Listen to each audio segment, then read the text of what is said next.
Assalamualaikum warahmatullahi wabarakatuh. Perkenalkan, nama saya Hibzul Ramadan dari Prodi Sistem Informasi semester 5A. Baiklah, di sini saya akan membahas tentang pendidikan Pancasila. Dalam perjalanan sejarah bangsa Indonesia, sesungguhnya nilai-nilai Pancasila sebagai pandangan hidup bangsa sudah terwujud dalam kehidupan bermasyarakat. Sejak sebelum Pancasila sebagai dasar negara dirumuskan dalam satu nilai. Pendidikan Pancasila sangat diperlukan untuk membentuk karakter manusia yang profesional dan bermoral. Hal tersebut dikarenakan perubahan dan infiltrasi budaya asing yang mendatangi masyarakat Indonesia bukan hanya terjadi dalam masalah pengetahuan dan teknologi, melainkan juga berbagai aliran dalam berbagai kehidupan bangsa. Oleh karena itu, pendidikan Pancasila berguna untuk menjadi pembeda antar satu bangsa dan bangsa lainnya. Sumber historis, sosiologis, politik pendidikan Pancasila. 1. Historis atau sejarah mempunyai fungsi penting dalam membangun kehidupan bangsa dan lebih bijaksana di masa depan. 2. Sosiologis. Sosiologi dipahami sebagai ilmu tentang kehidupan antar manusia. Di dalamnya mengkaji tentang latar belakang, susunan, dan pola kehidupan sosial dari kelompok bermasyarakat. 3. Yuridis. Negara Republik Indonesia adalah negara hukum yang dimana pemerintahnya berdasarkan hukum. 4. Politik. Salah satu sumber pengayaan materi pendidikan Pancasila adalah berasal dari fenomena kehidupan politik bangsa Indonesia. Sumber historis Pancasila.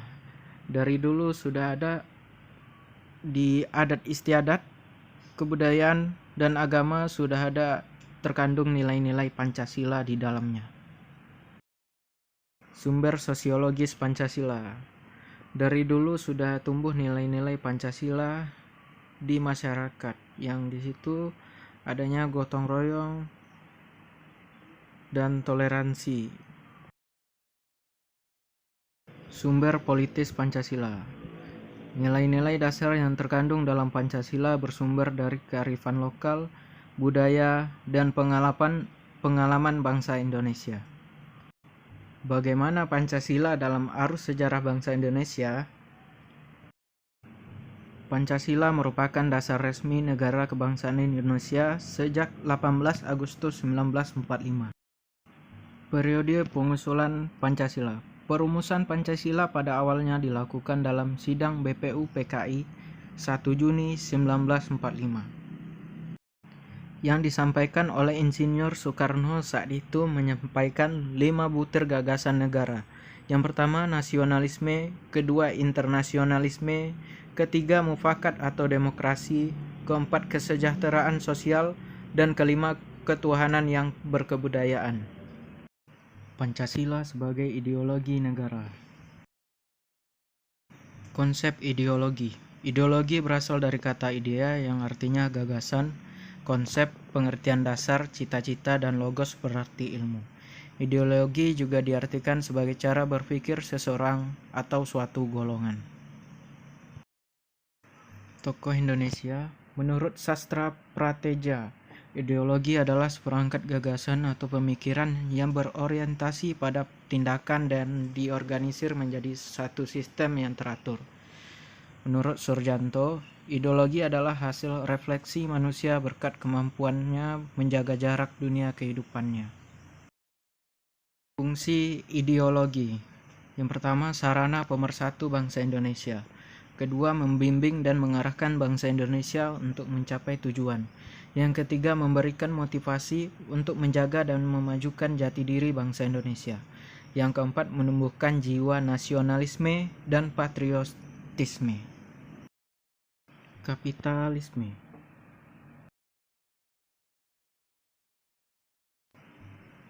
Terorisme dan narkoba merupakan ancaman terhadap keberlangsungan hidup bangsa Indonesia dan ideologi negara.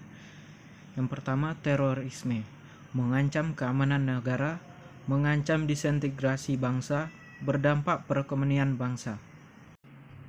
Narkoba merusak masa depan bangsa, merusak ideologi bangsa, merugikan sistem ekonomi bangsa. Kedudukan Pancasila sebagai orientasi kehidupan konstitusional. Yang pertama, kesediaan untuk saling menghargai kekhasan masing-masing. Yang kedua, menghindari diskriminasi sehingga ideologi eksklusif yang meragamkan masyarakat menurut gagasannya sendiri. Membangun argumen tentang dinamika dan tantangan Pancasila sebagai ideologi negara. Argumen tentang dinamika Pancasila sebagai ideologi negara.